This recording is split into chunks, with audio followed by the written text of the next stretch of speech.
So recently, one of my online kettlebell clients learned the snatch, and she was having a little bit of trouble because she was banging her forearm at the top, but after working on it with her for a little bit, she smoothed it out and it's much more powerful and much safer.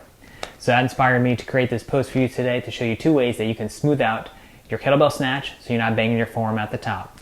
Hey, I'm Ryan Jankwitz. I'm a level 2 RKC and the owner of RJ Kettlebell, and I'm on a mission to help men and women get into great shape using kettlebells. So let's first work on the right arc or the right path the kettlebell should travel to make sure you're not banging your forearm at the top. One common problem that I see is that people turn this into a big one-arm swing. So when they're doing the snatch, they have this huge arc with the kettlebell landing up here. So that may bang your forearm, and it's also going to be very jarring to the shoulder because that's pulling the shoulder back. We want the kettlebell to travel up and then fall straight down. So we need to be able to bend the elbow a little bit so we're pulling the kettlebell up and then fall straight down, which is going to be much better in the shoulder, and it may prevent banging your forearm. So one drill you can try is something I call a high float. We want to get the kettlebell to float around your forehead, maybe a little bit higher than your forehead, by bending the elbow. Once we're able to do that, then we can transition into punching the hand through the handle and finishing the snatch. So let me show you the high float, and then I'll finish with the snatch after I do a couple of reps. So again, I'm going to bend my elbow and work on pulling the kettlebell up and get it to float about this point here, and the bottom of the kettlebell should be pointing straight out.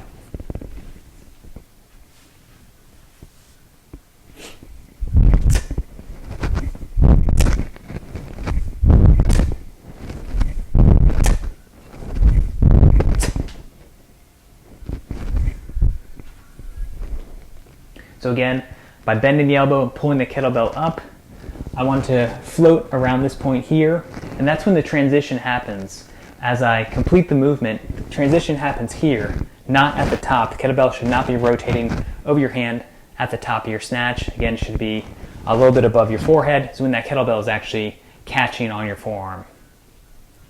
A second reason you could be banging your forearm in the snatch is that your grip is super tight. In the snatch, we want the hand to be fairly relaxed because that will promote speed. And when we move very quickly and keep the hand relaxed, it should be a nice smooth transition. So sometimes when we over grip the kettlebell, this can also happen in the clean, it'll slow down the rotation of the bell and it end up smacking you on the forearm.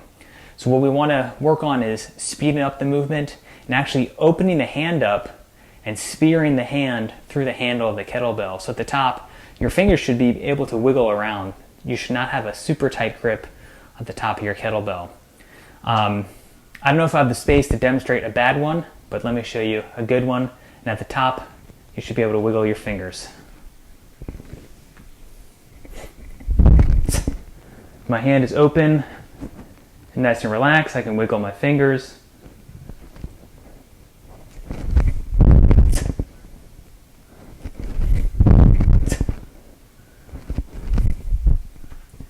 So the combination of bending the elbow, pulling the kettlebell up, making the transition happen here rather than at the end, and keep my hand relaxed, it's resulting in a very smooth landing. Hopefully those tips help you with your kettlebell snatch. And if you have any more questions, please send me a message. Stay strong.